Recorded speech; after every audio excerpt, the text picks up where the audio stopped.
the Tacoma Narrows Bridge in Washington State opened in 1940, it was thought to be lovely and elegant in the new lightweight style, but nothing very groundbreaking. It was a wonderful bridge just to look at. It was beautiful. The spectacular Golden Gate Bridge in San Francisco had opened 3 years before, with a span almost 2,000 feet longer. On the other coast, New York's George Washington Bridge, built in 1933, was 700 feet longer. But the Tacoma Narrows Bridge would make a lasting name for itself. Within days of its opening, it began to sway like a hammock in the breeze. Pretty soon, it was the most famous bridge in America. We learned that about the bridge, that when the wind was up, it would become galloping Gertie, move up and down.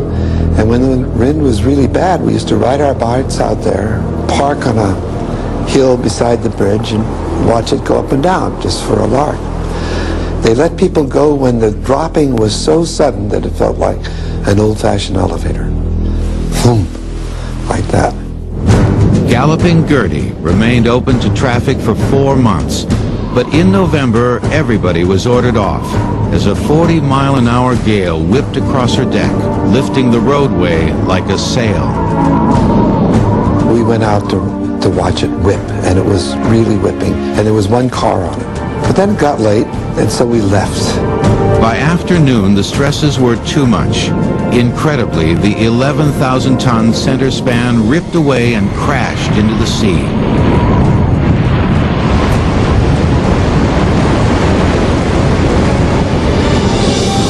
Aerodynamic problems had never been considered important before.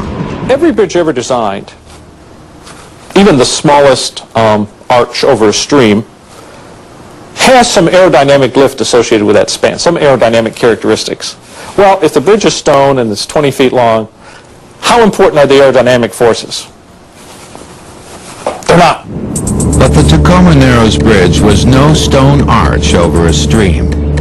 The center span was 2,800 feet long. Ironically, the major factor in the spectacular collapse was that bridge designers were getting better. Bridges were now longer, thinner, and lighter. As that trend continued, inevitably, the secondary effect of aerodynamics on a bridge one day became a primary effect. The aerodynamics are always there, but as you get longer and longer and longer, there's just more profile.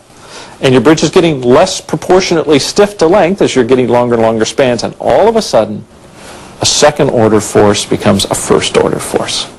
After the spectacular collapse of the Tacoma Narrows Bridge, other bridges with similar construction were stiffened, and they remain open to traffic today, almost 60 years later. The Tacoma Narrows Bridge disaster forced engineers from then on to take aerodynamics into consideration when designing bridges.